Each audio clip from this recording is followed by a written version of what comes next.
Hello and welcome to the Young Film Academy podcast, the essential podcast for teenagers looking to find their way into the creative industries. Welcome, James. How's it going? I'm good, Dan. I'm good. And I'm really excited because this week we're on kind of my home turf, really. This is one of the things that I actually do in the industry, producing. And it's great Getting to things kind of done. getting things done. It's kind of like Numbers. we're going to talk about what it really is, because I think there's a lot of, young creatives who maybe not sure exactly what producing means. We certainly find at Young Film Academy, right? A lot of young people come and they know about writers, they know about directors, they know about actors, they know about camera operators, all that stuff. But weirdly, producing, like, what do you think that means to a lot of young people? Yeah, I feel like this is going to be the episode where they find out they're already producers. Yeah, totally. They didn't know it. They're going to be like, I've got no idea what this is, and then be like, holy moly, it's what I've been doing all along. Are you telling me I can get paid to do this thing? And it's like, yes, if you're good at it, yes, you can. Well, that's the key word, I think, if you're good at it. Because we're not just discussing, are we, Dan? We're not just discussing producing, although we will. We're really talking about what is good producing. Because there is some super bad producers out there, and they run really bad sets, and they make, sometimes you can make a half decent product. But there's great producers who work time and time and again. Everyone loves working with them. And they just, they manage to find a way, this sort of alchemy of bringing all of these different elements of a film together. So I think have you ever worked with good producers, bad producers? What's your experience with that? I've been very lucky. I've worked with lots of nice producers. So I've worked in short films where I've brought producers on for my own projects, and they've always been really lovely, really passionate. And then I've had the pleasure of working with several producers in sort of the indie film world, mostly in indie horror films. And they're really nice people. Is nice good though? That's what we're going to find out, isn't it, Dan? And I mean, they can crack the whip as well. I'm confident. I'm sure I've seen them do that several times. But they, being nice and effective, and communication is key. I think is the main thing, right? So we need to answer this question: what is good producing? We're going to need a good producer. Oh my God. We're going to need to get the binoculars out. We're going to have to find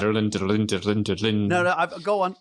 We've got a great producer here to join us. I'm really, really pleased to be joined today by Daniel-Konrad Kooper, who has his own production company, Rather Good Films, which you can check it out at rathergoodfilm.co.uk. And he's done a ton of amazing movies. And he's done loads of different production roles. So we're really, really delighted to have him on the pod. Welcome to the podcast, Daniel. How's it going? Thank you so much for having me. Thrilled to be here. Excited to have you. Oh, so good to have you here, Daniel. So Daniel, today is all about producing, which we've been talking about, a bit of a hidden art for some young people. So maybe could you just kick us off? You've done loads of different things. You've got an amazing CV. But what kind of a producer are you?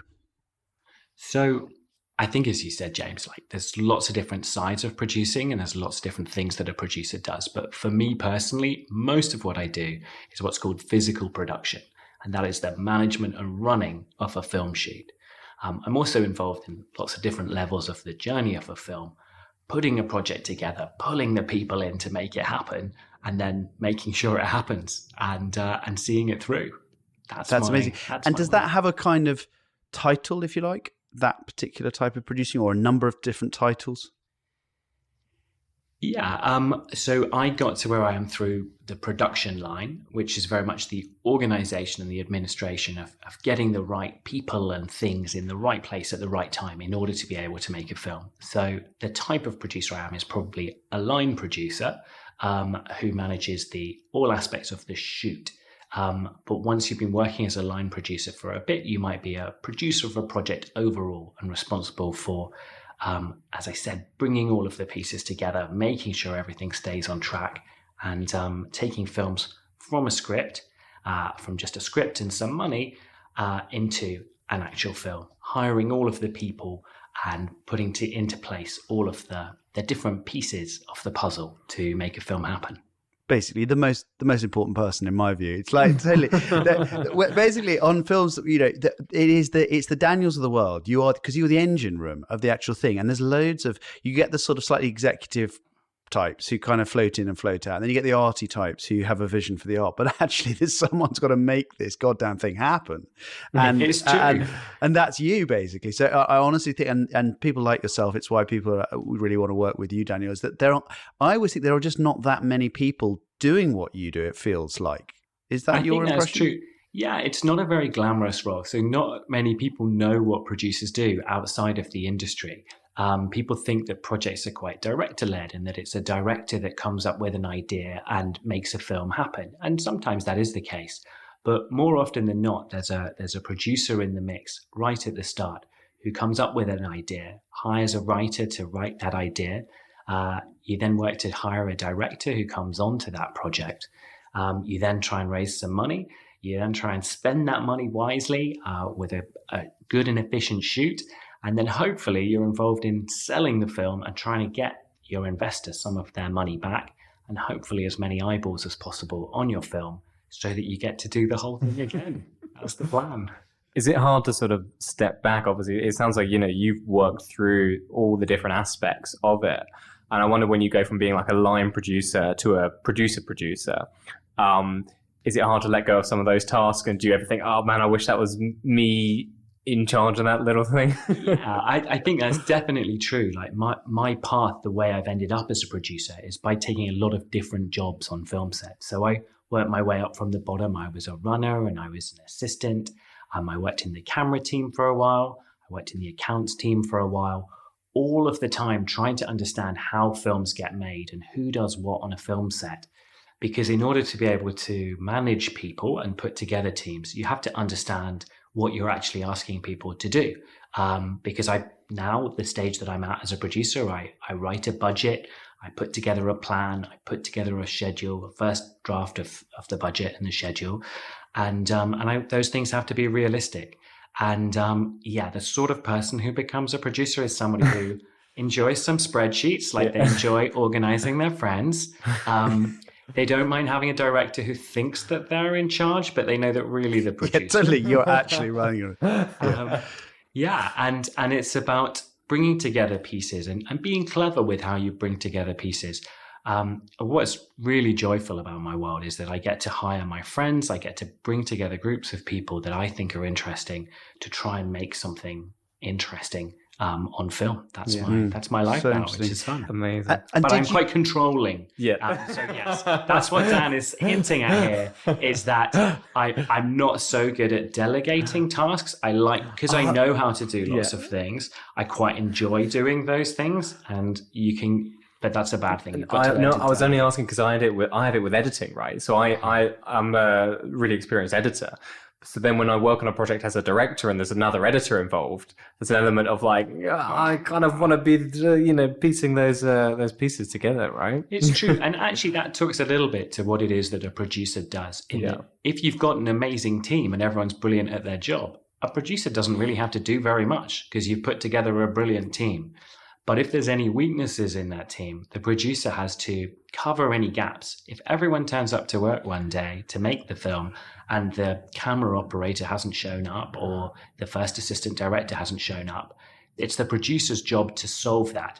And quite often the producer has to step in and wear some other hats. And that's certainly... Put your grip gloves on. Exactly. No, the more that you understand how things work and the more that you can cover problems, the more useful a producer you can be.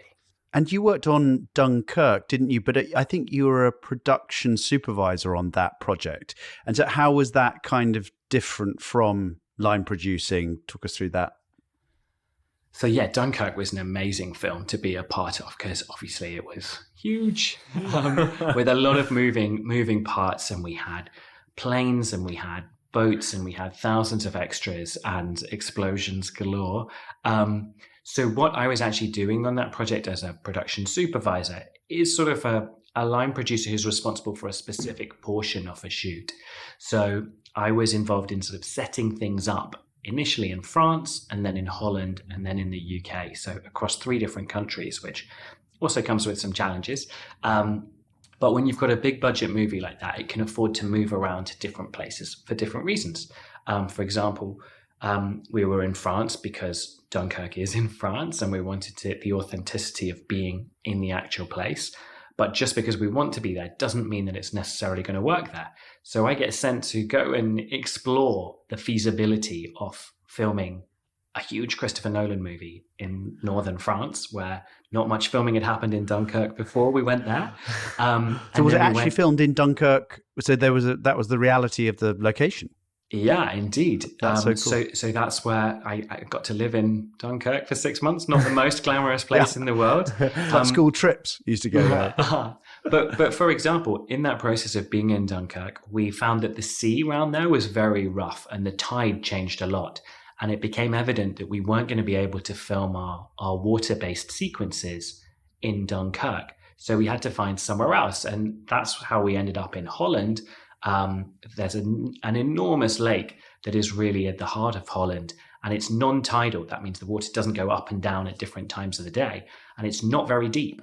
So it's only about 7 meters deep. So we were able to build things on the bed of the lake that stuck up. So there's like a sunk ship that some of the action happens on in Dunkirk. Yeah. And we were able to build that up on the lake floor bed, and we were able to film there all day without the tide going up and down. Because obviously, if the tide was going up and down, you would tell that it wasn't working. So I get sent with these really random tasks of like, try and find us somewhere where we can do this thing. Yeah, and that's what's really exciting about being a producer or on the production team, is that you get asked with sometimes tasks that are impossible. Sometimes you find that you research something for days and weeks and months, and the answer is no, there isn't a way to do this.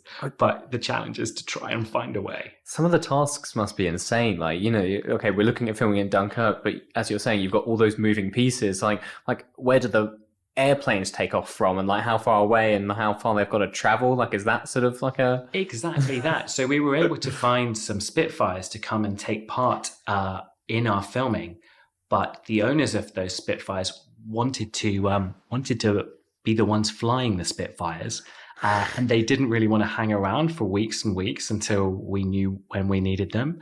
Also, like, the Spitfires that we were involved are historical vehicles that are 60, 70 years old now, having actually been involved in World War II. And so they're not the most reliable. Gotcha. Also, they only have so much fuel. So after like 20 minutes of flying, they need to land somewhere. And so, lots of juggling and lots of fun on that front. So it's constant. So essentially what you're doing, Tony, is that it's problem solving kind of all the time, isn't it? And actually in a really creative way. That's exactly it. It's problem solving. And whenever you start shooting a film, you think we've thought of everything. And you shouldn't start shooting any film until you think you've thought of everything. But even if you've thought of everything, the world will find ways to undermine you, and things will go wrong that you just can't possibly anticipate. It will rain, or something or someone will get lost on their way to your shoot. And really, creative filmmaking and being a good producer or director or just a good filmmaker is about how you react when things go wrong, and trying to anticipate what might go wrong before it goes wrong. But when things do go wrong, we can't just shrug and say, okay, guys, we got to go home. This isn't working. You've got to try and recover the situation. And it can be bad, right? So we showed last year at a residential summer camp, Young Film Academy's residential summer camp. We do evening screenings, and we showed Lost in La Mancha, the documentary about the making of the trying to make the Don Quixote film by Terry Gilliam. And I mean, I remember watching that when I was sort of in my formative years as a filmmaker. And I mean, just the catalogue of disasters of that movie, well, a flash flood that takes all your crew, your kit away because you're in a desert, or the building that you've hired as a studio that is not soundproofed at all and you can hear the road outside, or your main actor has to ride a horse the whole time and he develops prostate cancer, or and on you go. I mean, it's just, and literally it gets worse and worse, and you're watching them all and you're just like, and of course there's so much pressure because it's money and time and everything's been booked. But James, that stuff happens on every single shoot, even when you think that you've got a really simple shoot. I remember one time we were filming in a cafe, and we're filming a lovely scene with Kieran Hines and Andrew Scott, who are really amazing actors. And we were filming at a weekend. So we found a cafe in the city in central London that's normally closed on a Saturday and Sunday, because normally the city is really quiet at the weekends. And we found this cafe and we'd just set everything up and everything was going quite well, when suddenly this distant music began and just started getting closer. And there was a meeting, I kid you not, of Scottish pipers and vintage fire engines literally right outside this cafe, and it could not have been noisier, brighter, or more different to how we planned it. And we had permission so far in advance, like we knew what we were going to do. We thought we had anticipated everything, but no one had told us about the vintage fire engine fate.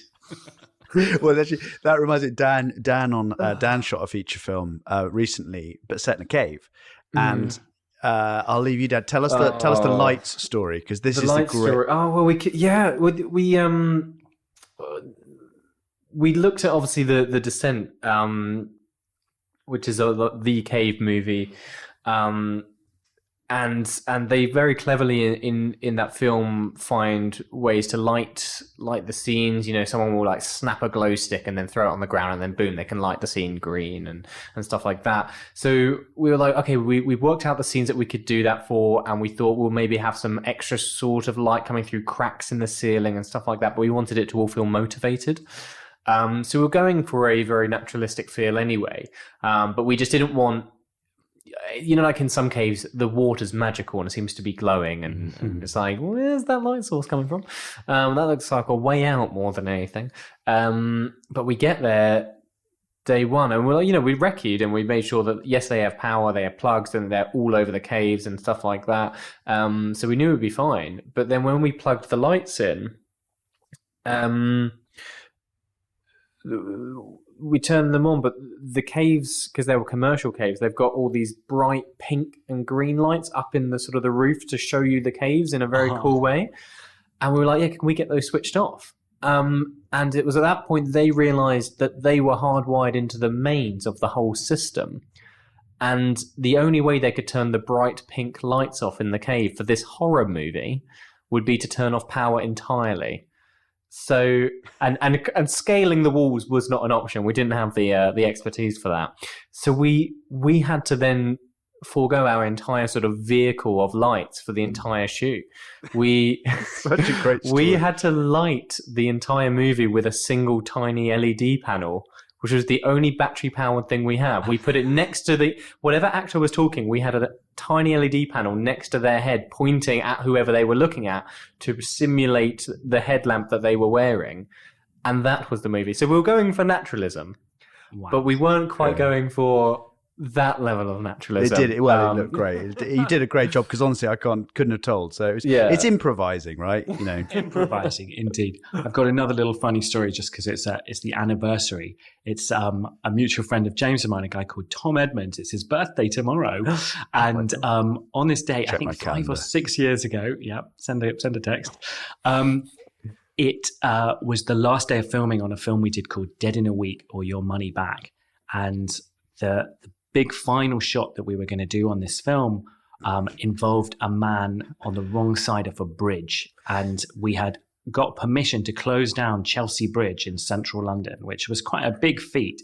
Yeah. And closing down any bridge in London, but like in that area as well, where they sort of like don't touch it was super busy. But our deal was we were allowed to film there because it was a Sunday night, and we were allowed to film between 8 p.m. and 4 a.m. So we had to film like right through the night so that we weren't causing too much disruption to anyone. So we had the bridge from 8 p.m. At 7:45, there was a car accident on the bridge. No. So then suddenly ambulances turn up, police cars turn up, and it gets to 8 o'clock, and we're meant to be filming. And it's Tom, my director's birthday. It was actually our last day of filming on the whole shoot.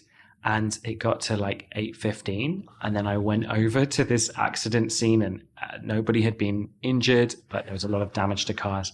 I'm trying to explain to the police that technically it was my bridge now, and could they please leave as quickly as possible?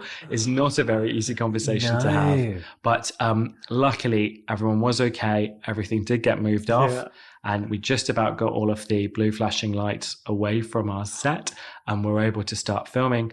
And we started filming on the bridge, and then it started raining, and Tom was really happy because he always wanted rain during this scene. Superb. And we could never afford to have a big enough rain rig to do fake rain.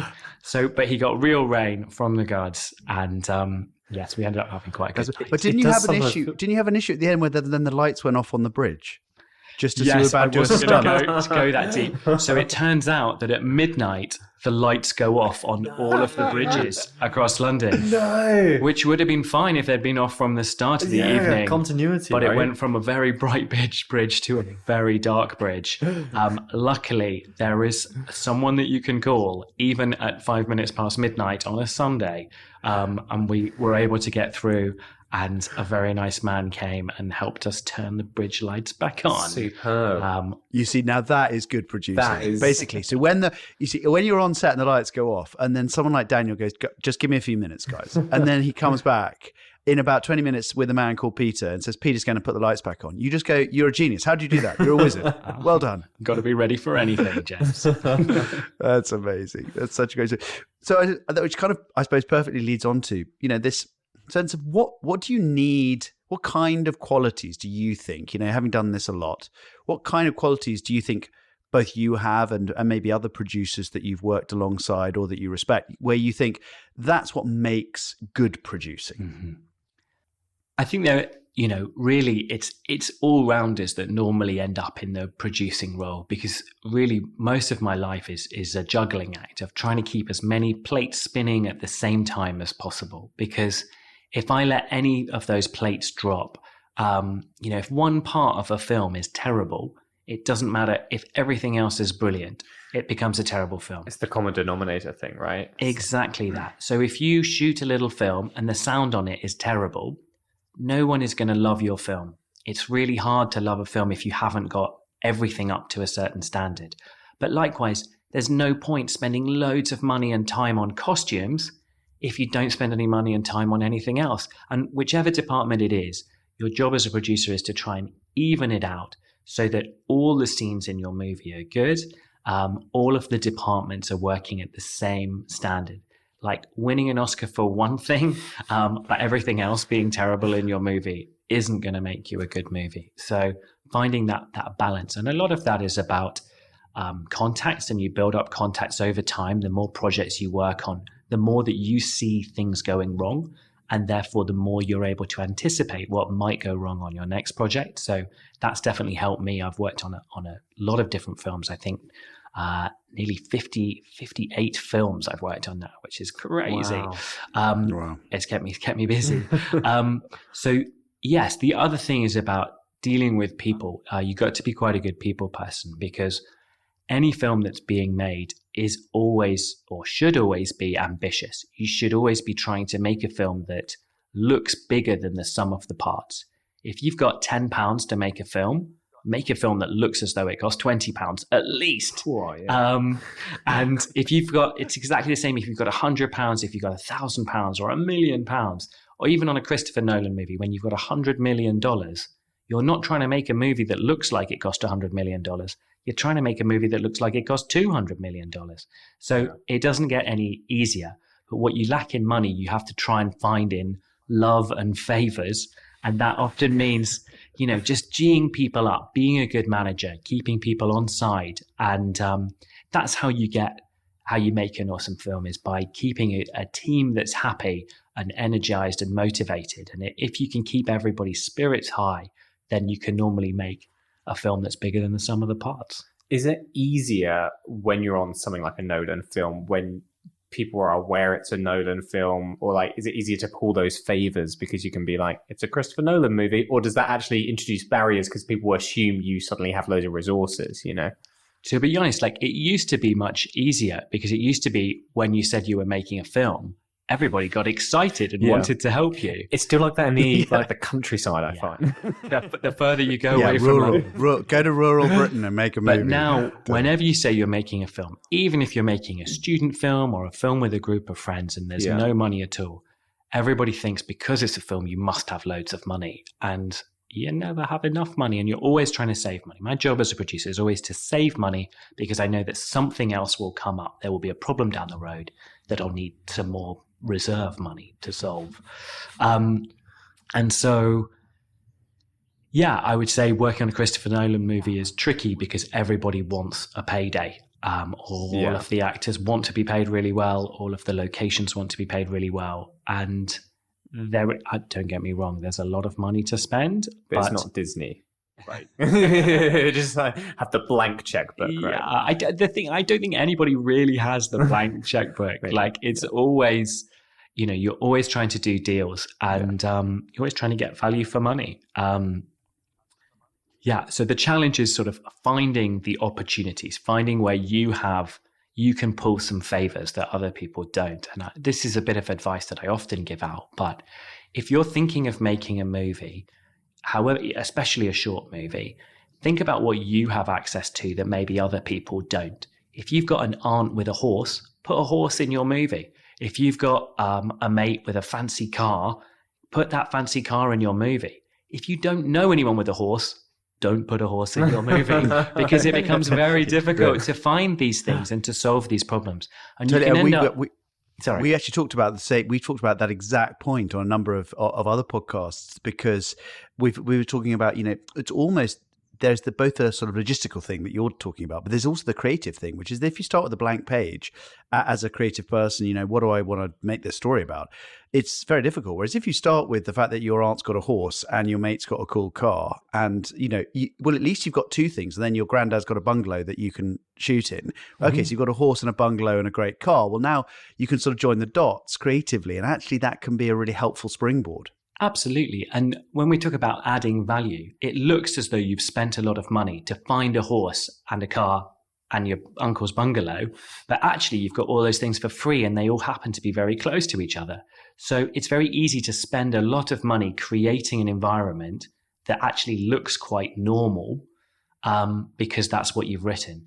And it's worth thinking when you have a script or an idea, is there a way we could set this in an environment that we know, that we have access to, or that works from a practical perspective? Because it's much better to be spending your money on difficult things than it is on spending your money to create something that isn't easily accessible to you. And it's often actually very easy to lose sight of the amazing stuff that we have on our doorstep. Like we all live in London, not you, James, but in London, we have all of these amazing things that we walk past every day. There's the Millennium Wheel, there's the Houses of Parliament, and there's all this stuff that we take for granted.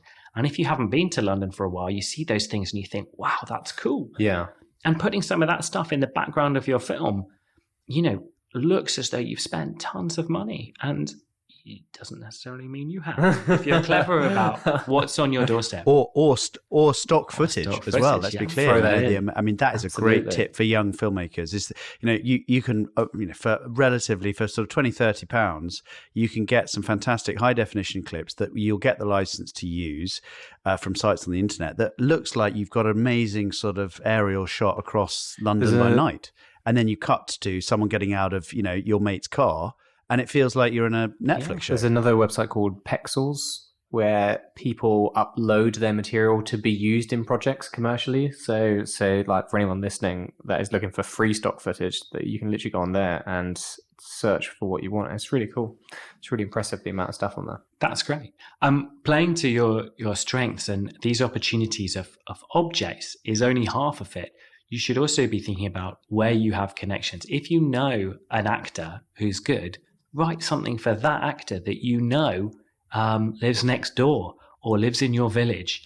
Rather than, it's really quite often in stories we write very young and very old characters, and they are quite hard to find. Whereas normally, if we're writing characters who are a similar age to ourselves, it's much easier to find those people and to convince those people to work with us because they're our friends, they're our peers, and they're normally up for mucking in on our projects. And we need a lot of mucking in to get films made. Oh, this is such good advice. And I think that a lot of young people listening to this, this is an area when they set out to make their first project that they haven't really maybe considered that producing element to stuff.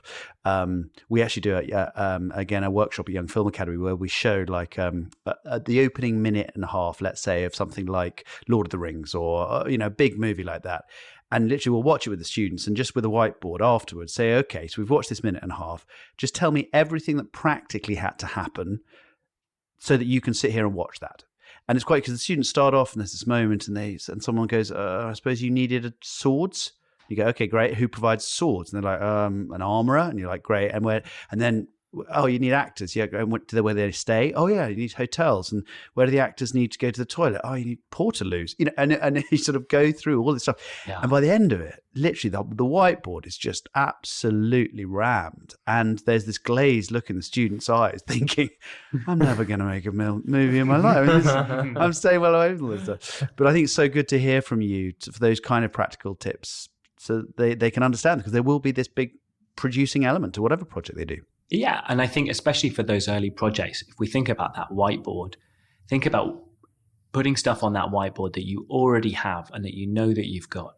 And if you've got some people that you know who wear more than one hat, somebody who's an actor but also good at making sandwiches for lunch, or somebody who operates a camera but also owns their own camera, like the more that we are crossing things off, the more that we're solving problems. That's our job as producers, but actually it's our job as all filmmakers to try and keep things as efficient as possible and to try and make sure that we're not wasting any money. We're trying to put as much value on screen, and playing to your strengths with your early projects is really key. I wondered about, just sort of like when you do come to trying to do things that you don't maybe have resources for, like let's say you're brought onto a project and on page 30 it says like 1,000 goats travel over the mountain. Where do you begin to cost that up? Do you know what I mean? Like when you are actually trying to work out how much you do need to spend for that thing you've never worked with before. Yeah, so these are the sorts of problems that come out. And yeah, the 1,000 goats. I've done 30 goats. Very impressive. Very impressive. On a film called The Man in the Hat. Check it out. That's a great movie. Thank you. But we had a sequence and on the page, and it's really easy for a writer to write anything at all. And actually, often when we read a script and it's a fun read, it's because a writer is exaggerating a bit. And so when we come across some goats, it's 1,000 goats. It's a field with 1,000 goats. And when we read that, we have an experience of imagining what 1,000 goats would be like. And when a producer reads that, they think, can I do it with 50 goats? Yes, can I do it with 50 goats?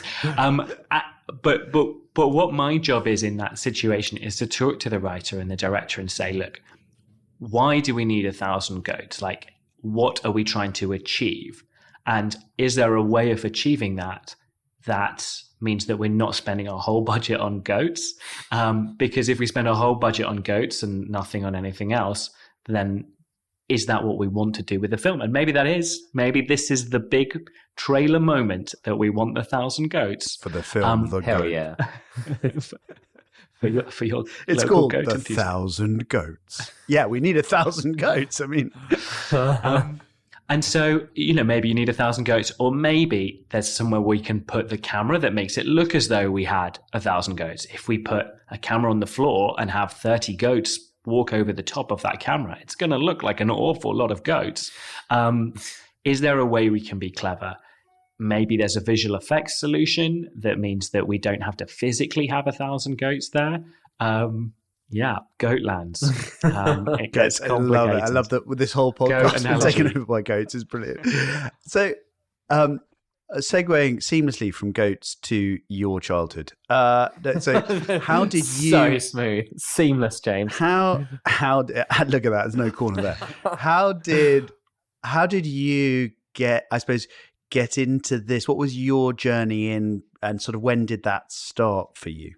Yeah, for me, I had always enjoyed storytelling and I had always enjoyed reading books. I was quite into English and quite into drama. And those were the subjects that I sort of kept on beyond GCSE and to A-level.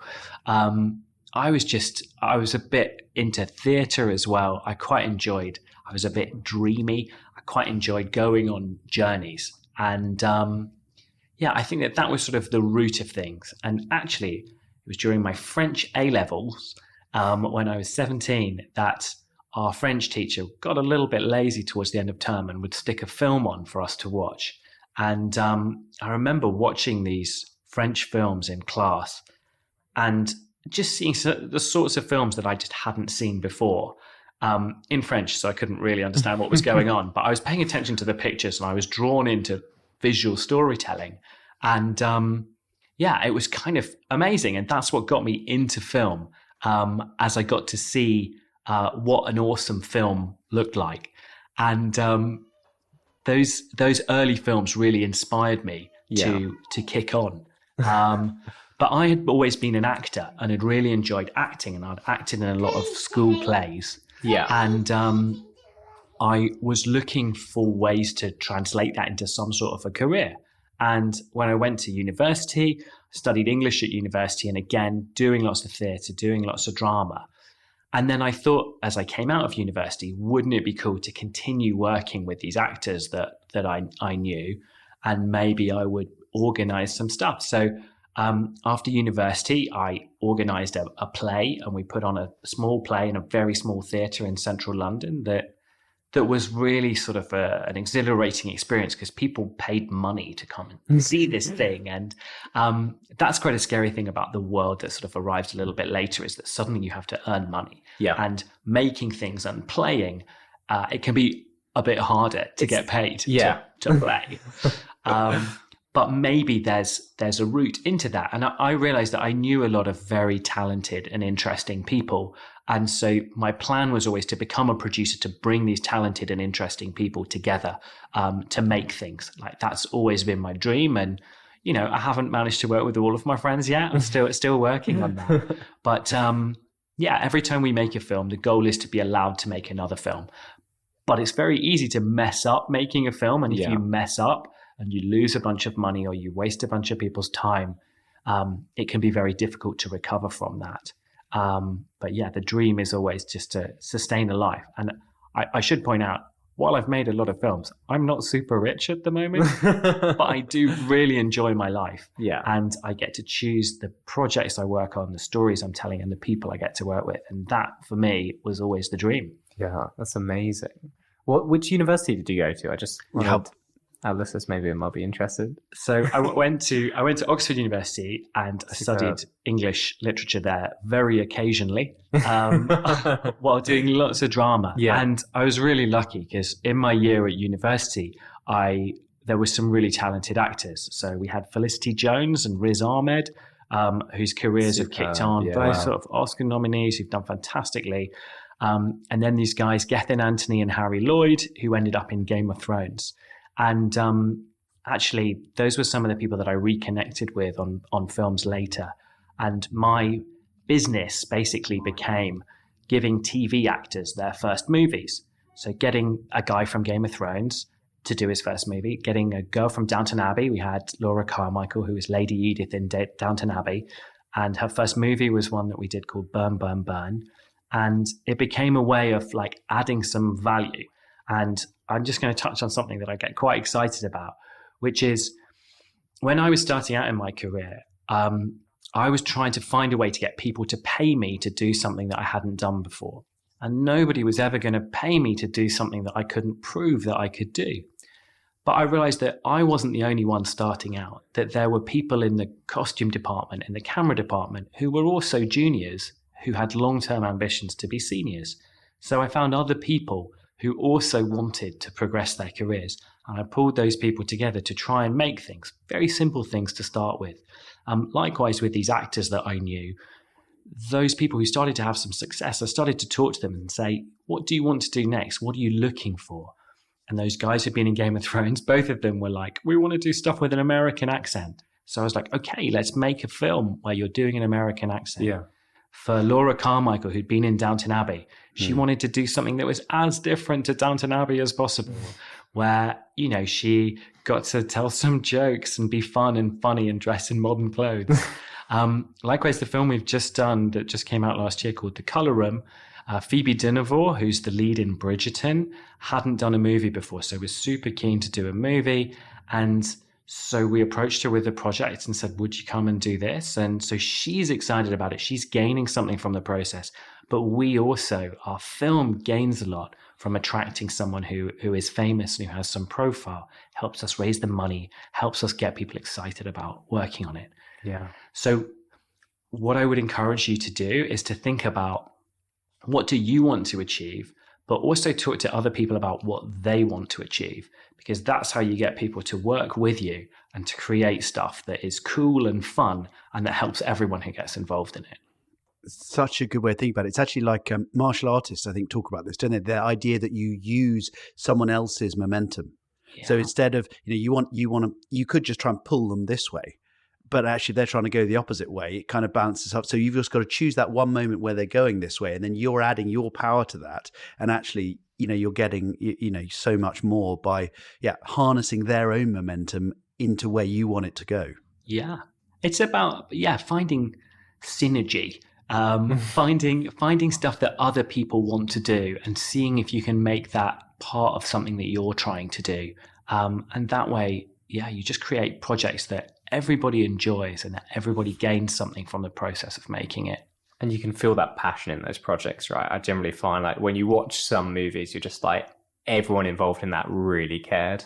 And I think that sort of, oozes off for like every frame, I think. And actually, it was sort of my experience working on very big movies that taught me that people on those very big movies are working to get paid, and they don't get to be very creative. Nobody really cares what they think. They're doing a job for money. And if you can stop a job being for money and make it to help someone's career, or because you believe in a project, you just get a completely different level of work. You get passion and excitement, and people who work in the film industry are amazing. You put them on passion projects and they will work stupid numbers of hours. They will work really hard and they will have a really good time doing it. Yeah. If you can find a project that you can get people to believe in. Yeah. And this might be a really hard question, and it might not make it in because we might have to cut it. But what we talk about good producing. So come on, give us an example of some bad producing. When have you seen an example where you're like, either the way that was dealt with or the choice that was made? Do you know what I mean? Like, give us an example of what is an example of bad producing. And can I add to that as well, which is just, and does the good and bad producing, does that ever correlate to the scale of the project? Like, do the producers get better the bigger the film? Is there a competency threshold? Wow, quite the opposite, actually, Dan. I think that this idea of people management and how you look after the people involved in a project is much easier on a smaller project, because you can talk to people, you can find out who they are and what they want to do, what they want to achieve. On a bigger project, it's much harder to know who everyone is and what they're doing and what their passions are. I have worked with Harvey Weinstein, who is somebody that some of our listeners might have heard of. And he had a management style that was largely about fear, where he was very aggressive and he would get very angry. And so nobody wanted to upset him. And I'm sure we've all had teachers like that at school who are really fierce. And, everybody behaves very well during their classes, but we maybe don't learn as much in those classes as when a teacher is talking to us and making us feel respected and part of a conversation.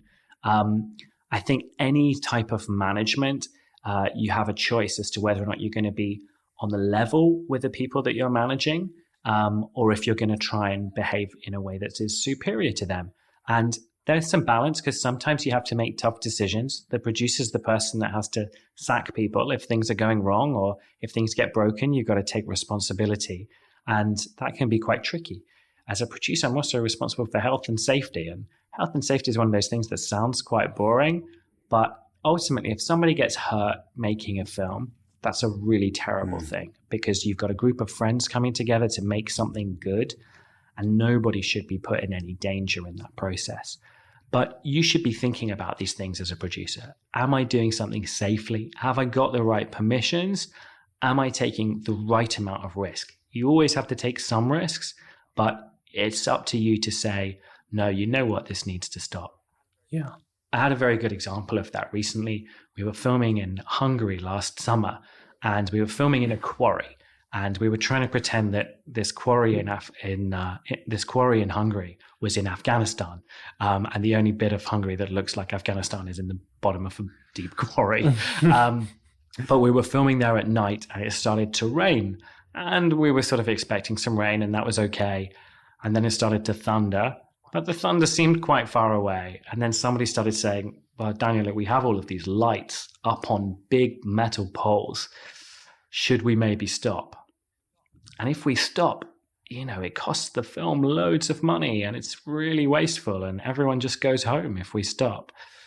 So initially I was like, no, we'll carry on filming. The thunderstorm's miles away. And I started checking a weather app, and it was like, no, it's okay. The thunderstorm's not too close. But then about 5 minutes later, I thought about it, and I thought, you know what? If lightning strikes our set, it's quite likely to strike your set because you've got these big metal things pointing in the air. If someone gets hurt, if anything like that happens, how would I live with myself? And so we ended up stopping, and we ended up going home. And luckily, there's this thing called insurance that does actually help you out if you've been safe and clever about protecting people's lives. But those decisions can be quite hard to make, and sometimes you have to stop and think it's not worth it. Like, we want our film to be good, but we need to make sure that no one gets hurt, and we need to make sure that we get to do it again. I remembered my core principle. The reason that we're making a film is to try and be allowed to make a film again. Yeah. And that means sometimes you got to be sensible, and sometimes you have to do things that cost your production. That's such a good way of thinking about it. It's to make a film so that you can have the privilege of making another one. And that actually applies whether you're in your situation working on the kinds of projects that you do, or actually if you're a teenager going out and doing your first thing with a few friends. I think that's a really positive way to think about it, Daniel. And thank you so much for sharing your experience and your expertise, and shedding some light on this kind of slightly hidden but absolutely vital thing. I do say, Daniel, I say it again, you are most valuable player on team. I think the hidden role, but the absolute engine room of a film. So thank you so much. And we do end all our guest speakers by asking them kind of to get time travel back, and imagine that you went and sat by your teenage self, and you were going to whisper a piece of advice in your own ear that teenage self would actually listen to, which is the difficult thing. But what would that advice now in your situation be? I think that advice would have something to do with thinking about who I am in that moment and what stories I enjoy. Because now I'm sat here, nearly 40, wondering what film I could make that would sell well to 13 and 14-year-olds. And when I was 13 and 14, I definitely knew that. So yeah, find things that you enjoy. And I think if you find things that you enjoy in your life, whatever career you end up pursuing, you try and find the things that bring you joy and bring them into whatever you're doing. I'm really lucky in the land of film because I get to play still. And I think that playing is really important, not taking things too seriously all of the time and enjoying things as you go. I think I had quite a good time as a teenager. I did just the right amount of work, but without it being my whole life. And I made lots of friends, and I explored lots of things, and I got a good sense of what other people were excited about. I knew what I was excited about, but right at that early age, I started to explore what other people are excited about. And so that would be my key piece of advice, is talk to other people and find out what they're excited about, because it might not be what you expect. And it might be that some of your closest friends actually are really passionate about things that you didn't know about. So make sure you find out about the things that other people are excited about. Super. It's like when you watch a trailer on YouTube and you think, oh, it doesn't quite connect with me. And then you look at the comments and people are like, holy moly, this looks good. It's like everyone has those different passions. Yeah, but it's good that people have different opinions. Yeah. And actually, I find like films are more exciting when a few people love them and a few people didn't like them. And then you get to have a good, exciting conversation and try and have a little wrestle about, well, this was brilliant, but that wasn't brilliant. And that's what culture is, I think, quite often, is allowing different people to have different opinions on the same bit of material. And you'll find this, that there isn't a film that is a perfect film. Different people like different things. And the more that you can understand why people think differently to you, the better you'll be at understanding the world, and life will get easier. Great advice. Daniel, thank you so much for taking the time to come on the pod. We really appreciate it. And best of luck with your projects. We look forward to seeing them, hopefully on the big screen or the small screen. Thank you so much. I hope so too. Thank you for having me on. It's been really fun to chat today. Thanks, man. Thank you. Thanks, guys. That was amazing. So good. So good. To hear about all of the weird, I mean, I just thought there was so much to talk about there, but I was struck by, what was I struck by? I was struck by how varied. I mean, I know that from my own experience to some degree, but I mean, I haven't made, what did Daniel say? He's worked in 58 films? Yes. And so I was so struck by the kind of the variation of life experience. And I think that's something, if you're a young person listening to this, you'd be like, most jobs are kind of the same. You basically do the same thing, some version of it day in, day out. And that's great. And if you love that, that's amazing. And you get a great kick out of it. But if you are the kind of person that likes variation in your life, and that one time, on a Monday or 1 week, you want to be herding goats across a sort of Greek field. And the next day or the next week, you want to be trying to locate a place that you can sink a ship in where it's not tidal. This is for you. You should be a producer. It's the beauty of the creative industries, really, or any kind of like creative arts. It's like, okay, yeah, you're okay. What are you doing? You're making another film, but that film is so exciting. I used to have these moments when I was a teenager where I suddenly would, for half a second, be like, oh, you know what? It would actually be really cool to be a doctor. I can just make a film about being a doctor. Do you know what I mean? So like, it would never win. Do you know what I mean? Like, you get to just explore all these aspects and come at it from what you're truly passionate about and what you truly enjoy, which is the creativity. And then it's just about, getting the thing done so you can explore that world and you can make that movie. So actors talk about this as well, which is you get to be someone. It's like, you get to be someone for 6 months, or you get to be an Olympic athlete. I mean, you're not, but you're pretending to be. But you're having and you're understanding that world. It's the same if you're producing a movie about Olympics. For 6 months of your life, you live and breathe the Olympics and everything about the Olympics, and you study it, and you get to be it. And then you're suddenly off, and you're going, right, I'm learning about space, and I'm doing this thing about Mars, or I'm sitting on a council estate, or and life it's varied. I just thought that was really inspiring and problem solving. Yeah. The problem-solving side of it, I think, is super interesting, and it's the kind of problems you're trying to conceive of the problems in advance, but then the way it's like the universe, it feels like the universe is trying to ruin your movie at the same time and trying to just serve you up a bunch of new problems on the day, like. When he talked about a car crash 15 minutes before they were due to film on the bridge, that's mental. And then also the noisy parade gathering outside the cafe just before the thing. Like, those things feel like they're on purpose. They feel like someone is like sitting in the clouds and trying to devise, being like, I know what can sow this, make this go astray.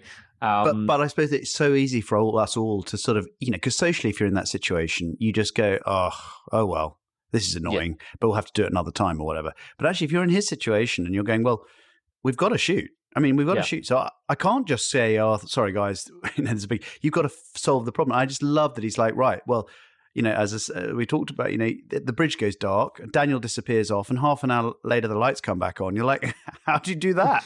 And it's like, oh, well, I just found a way. He makes it happen. Yeah, and what he talks about as well is like being the kind of person to do that. I think is really important. Like it's one of the things I like take a lot of pride in how I act as a director. When things go wrong, you don't want to be a headless chicken type of person. And I think you've got to be honest with yourself if you are the kind of person that when things start to go wrong, you start freaking out, you start throwing things, you start like being mean to people, because we know who those people are and they exist.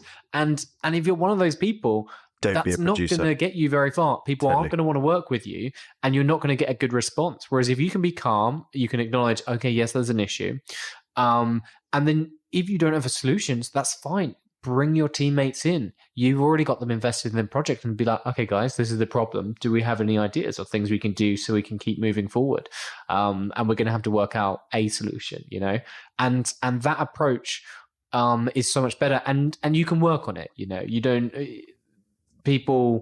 can work on your response to situations, I feel. Yeah, totally. And I think you need an emotional maturity, because there is that element of leadership. There's that element of reading people, communication, and as well as just, being efficient and problem solving and all those things. When we go as Young Film Academy into schools and we do these day-long workshops, so we'll go in, we'll take 100 students, and we'll take all the equipment that they need to make films in groups. And so you might have a group of, let's say, 8 students, and they learn all the skills in the morning, and then the afternoon, it's the one-day film school, they'll go off and make their film. They've got literally an hour to shoot it, and then hardly any time to edit it, and then in they go. So it's kind of like instant. And in their group, they have to have different roles, and one of them is a producer. And that person for the day will sort of go, what is the producer? Like, who in our group should be the producer? And we often say, because you have to do this very quickly, and you don't have time to explain a lot, but you're like, make it the most mature person in your group. Because actually you're going to be under a time pressure. When you guys start shouting at each other, no, I want to do this. No, this shot, do it this way. It's that person has to solve those kind of personality issues in the group and pull everyone together and then make big calls. No, we don't have time to do that. Let's move on. And I think there is a sense that often people think that a director is the boss on a film. And actually that's not the case. I mean, obviously a director is in charge of a lot and what's going on in front of the camera, but really the ultimate boss is the producer of one sort or another, because that's their responsibility that this thing happens at all. Yeah, 100%. 100%. Yeah, and picking the kinds of producers that maybe you want to work at if you're coming from a different from another side, if you're not a producer but you're looking to find a kind of producer, find one that you're going to get on with, find one that maybe speaks that has the same kind of film interests and likes the same things, and then you can build that connection, I think, quite organically. Completely. And that sense that it was, when he was trying to sort of pick out for young people who might be listening, and because I always think you listen to something like this, hopefully, as a teenager, and you go, well, I never really understood that producing exists, or haven't really thought about it, but maybe I've got the right personality type for it. And I thought he pulled out what did he say? He said, you're kind of usually an all-rounder. I mean, I think that's quite an important thing, is that you're unlikely to be a total specialist in one thing. You have to cover so many things. So and I think those, I'm a bit of an all-rounder in that way. I've always been like that. I'm interested in lots of different things. And sometimes that's not the best way to be. Some things require specialism. But if you are a personality type like that, I think it suits. And then the joy of pulling people together to make stuff. I thought that was the other thing I pulled out. It's a bit like, when you're at sort of university or something, and there's always people who want to have parties at their house. They like hosting. They just like getting people in the house and making them. But it's kind of like that, but for creativity. If you're the equivalent of the person who likes hosting, if you like bringing people together and that whole process, maybe you're a producer in waiting. Yeah, perhaps, absolutely, and certainly the one that arranges the start time and manages to get people there on time. Well, I think that's half the battle, is sort of bringing all those ingredients to the table and getting them there, and making sure that the party happens at your place is always always the thing. Very important. And actually, we've got a question on this. From a listener. Oh yeah. And this is from Stephen, who is 16. Hello, comes Stephen. from Leicester. And he says, what is the one tip you would give if we're looking to make a short film? What is the one production tip that you would give us?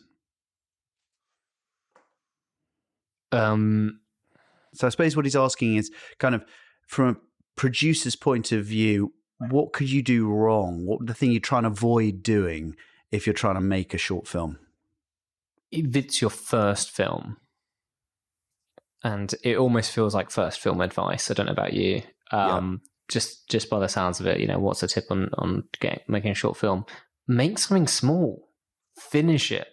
I think we heard from Daniel about how important it is to be resourceful. Think about things you actually have. But just because you have the passion to make a feature, it doesn't mean that you're going to have the time down the line. It doesn't mean that your friends are going to remain passionate about this feature.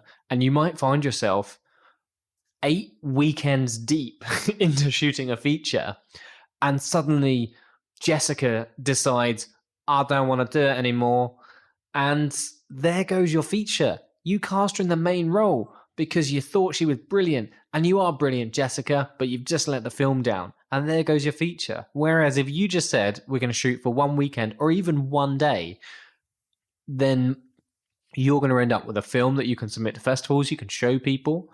You know, a completed film that's rubbish.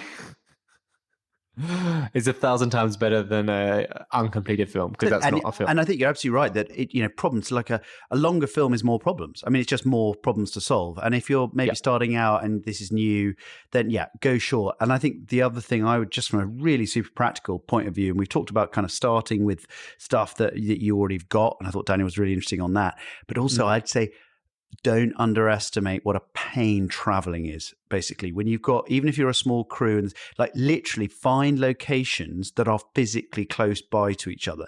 And actually the trick is sometimes to make locations that all look really different. So, it looks like you're on a lane down to somewhere, or you've got by a beach and a house, and it feels like you're in 3 completely different areas of the world in the film. But actually, in reality, if they can all be within 5 minutes walk of each other, that is just great. Because the amount of young filmmakers who I've said who go, oh great, well, we're going to do this thing where it's a little alleyway here, and then we'll get on a tube and we'll go across, and it's the other side of London or whatever it is.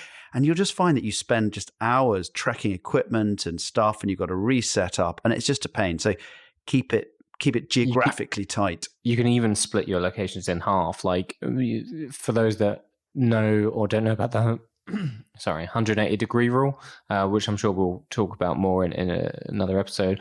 But you only really need to show 180 degrees field of view to shoot a scene, which is sort of, actors in front of a background and then close-ups of the actors, if you just shot it as minimally as you could.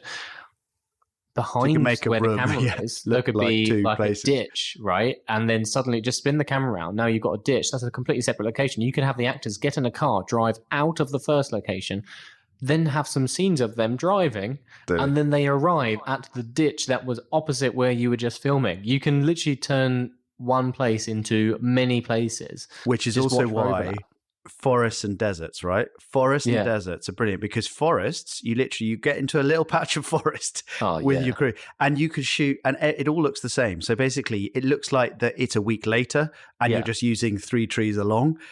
They camp. That's 5 trees along. It's all, and desert's the same actually. And the sci-fi often does this, where you basically go into a desert and you just sort of point the camera anywhere. It's another little dune, and it all looks the same. So you can do 15 different locations all within 600 square meters. Literally, and spin the camera around. Look back at those first 3 trees as well. They look different from a different angle. It's a new set of 3 different trees. Light, different light.